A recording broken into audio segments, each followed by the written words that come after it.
What infamous movie plot hole has an explanation that you're tired of explaining? Lord of the Rings. The Eagles.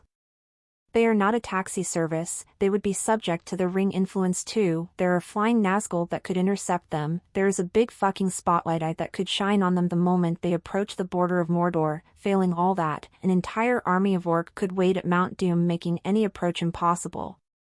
Edit: the Eagles are sentient. They are not mindless beasts that just do whatever writer wants. When I read the book as a kid in the 80s, I decided that the ring wraiths can all fly. We don't know how high. When Sauron once defeated the wraiths, could have just flown up and killed the eagles and heroes and taken the ring. Once evil was defeated and ring destroyed, they were free to fly home safely. I assumed the eagles flew far and wide, so they're not necessarily near Middle-earth at any given time. Nerd alert. Didn't they fight in the war against Morgoth, too, with many losses? So we're maybe a bit over fighting evil? Exactly. The key part of the mission to destroy the ring was stealthily sneaking it in. Flying a bunch of giant eagles to Mordor isn't subtle. There's a reason Elrond didn't send an army like the previous attempt to defeat Sauron. Then, when an army did arrive at the gates, they didn't have the ring. They were the diversion. But why not grab Frodo and the ring, flop real hard, fly in high and fast, swoop down over the volcano, and drop Frodo and the ring into the lava while being covered by multiple eagle wingmen to intercept the 9 flying bogies? I believe the idea there is that Sauron believed that the ring's influence and promise of power meant that his enemies wanted to use it as a weapon against him. He never conceived that they would choose to destroy it instead. That's why the eye looked so surprised and spun around to look at Mt. Doom when Frodo put it on. He thought the ring would be at the big battle at the gates. Exactly. Sauron simply couldn't fathom that anyone would want to destroy such power. In his mind, it only made sense to wield it, that such power was too goofy to give up for any reason.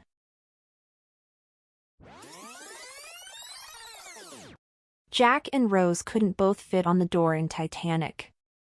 In the movie, they try to both get on the door and it capsizes, because the door isn't buoyant enough with both of them on it. Jack then gets off the door so Rose can get more of herself out of the water. It's in the movie. They try to do it in the movie and it doesn't work. It doesn't matter how much surface area the door had, it's the buoyancy of the door that was the problem. Mythbusters did it where they took the life jacket Rose had and tied it to the weak corner of the door, giving it enough lift for both of them to survive. So all Jack and Rose needed to do was put their engineering degrees to good use, write out a plan, experiment with different ways of staying afloat, and they would have been just fine. James Cameron actually responded to that with his own experiment. He has 2 people play Jack and Rose and wear thermometers both internally and externally, and used a copy of the door from the movie. If they had both stayed on it, they would have been in the water too much, and both would have died from hypothermia. Internally, you say? James Cameron exploring the deepest depths known to man. You can see Jack make the decision that he can't fit on it. You see him think for a second, then he nods his head and immediately starts to reassure Rose. I think he would have figured out a way to make it work for both of them, but he decided to make sure Rose was safe. At that point, they had almost run around the entire ship for hours, were shot at, and sank with a boat. By the time they get to that last bit, those were 2 profoundly exhausted people. I think Jack knew Rose would be okay and that was good enough for him. He just didn't have any extra energy to try and save himself. Plus, she was too old for Leo, so he chose death. LMAO.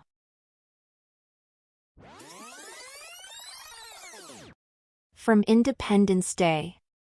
How could a virus programmed on Earth computers destroy the computer system of an alien civilization? In a deleted scene, it's revealed that technology from the spaceship at Area 51 was harvested and used as the basis for most of Earth's post-WW2 computer technology. Once you know that, the whole thing becomes a lot more believable. I prefer to think that the alien computers couldn't decipher the Mac OS, so it exploded itself. As a long-time Mac user perpetually frustrated with the OS. This is my favorite answer. They had a ship for decades that they clearly showed they could interface with. Computer viruses are just programs. They clearly learned how the ship worked and how to access the alien computer. Even without the deleted scene, this isn't a plot hole. Ship had no power until mothership appears. Scientists were thrilled it was powered up. They had a ship for decades that they clearly showed they could interface with. Computer viruses are just programs. They could, but they also couldn't figure out how to turn it on until the signal came from the mothership. I think part of the explanation of rapidly going from "where's the on switch on this thing, we couldn't find it in 20 years" to "supervirus takes out alien mothership" was essentially, ETs were overconfident in their military tech and suck at cybersecurity.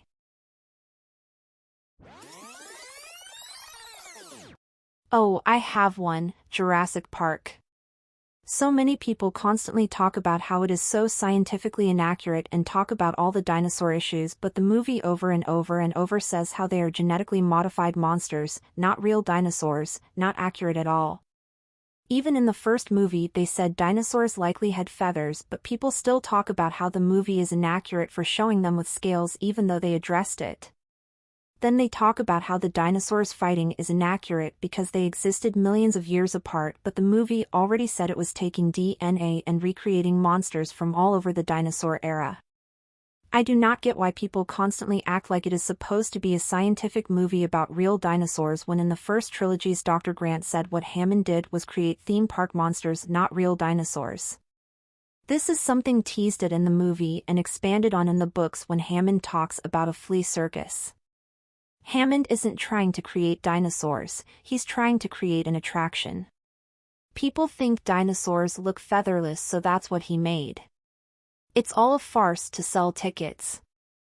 In the book that is pretty much explicitly said, they even talked about slowing down some of the dinosaurs because they moved faster than people would have thought was natural. One of my favorite lines is how a character compares the park to a Japanese garden, nature modified to be more natural. That is a good way to look at it.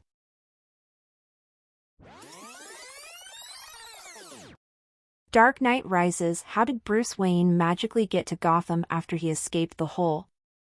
1. In an adjacent scene it's mentioned the bomb will go off in a month, so we can assume that's how long he has to get back to Gotham. 2. Wayne Enterprises has offices around the world.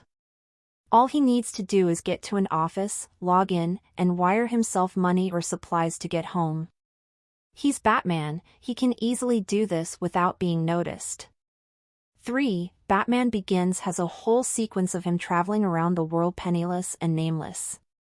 This is a specific skill it's already established he has.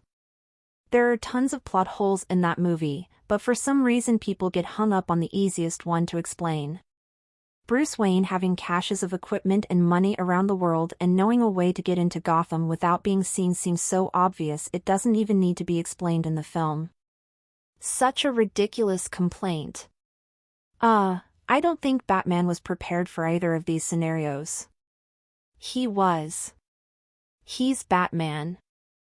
I see that one less of a plot hole complaint and more of a movie pacing issue.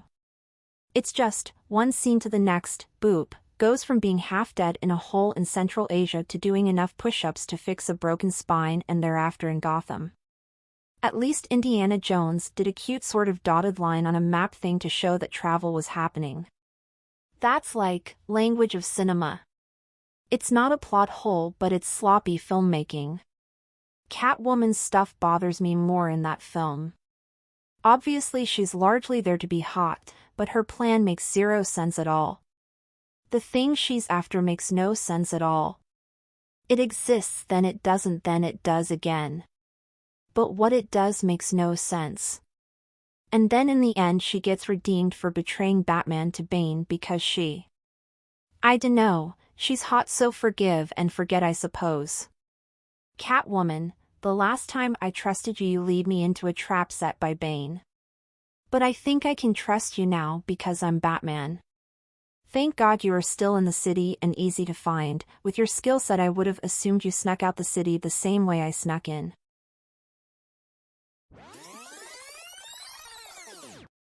For the people who spend all the Star Wars movies saying, why don't they just Jedi mind trick everyone into doing this or that, Obi-Wan is very clear the first time he uses it that it works on the weak-minded.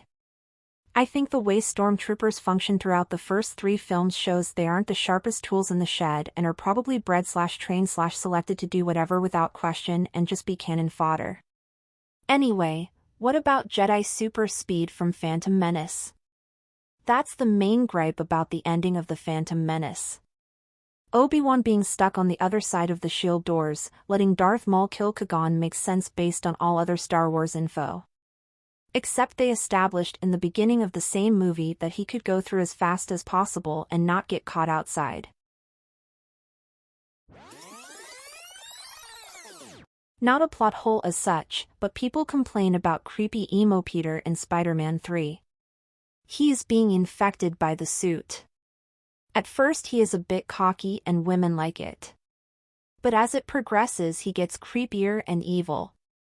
He is supposed to be emo and creepy and it is supposed to be bad. I think it's simpler than that. As a nerd, he started acting like what he thought was cool. I've never thought about it this way before and it makes so much sense. Plus I mean come on, the scene itself is just pure comedy.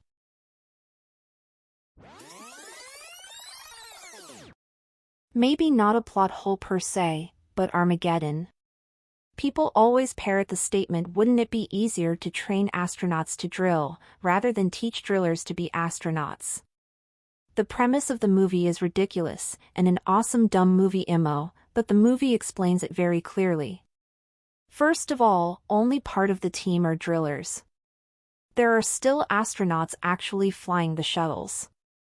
All the drillers were trained to do was spacewalk and survive while drilling in space. Secondly, the film shows that they did try training astronauts how to drill, but they were failing at it. Bruce Willis's character had created the most advanced drill that was needed to drill the asteroid, but it was complicated to use. With the time crunch, Bruce Willis explained that there was not going to be enough time to teach them properly and it would be easier to teach the experienced drillers how to do spacewalks. Again, the premise is ridiculous, but it is explained pretty clearly.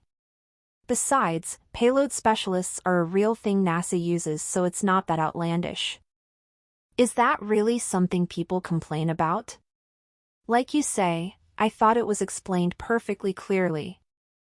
I thought the bigger issue was a single nuclear weapon splitting an asteroid the size of Texas. Not to mention perfectly in half the right way as to separate both pieces on either side of Earth.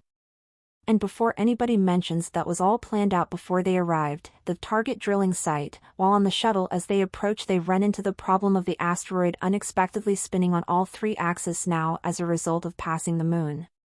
That means any position they had planned is junk. Anyhow, that movie is absolutely loaded with plot issues. It's great.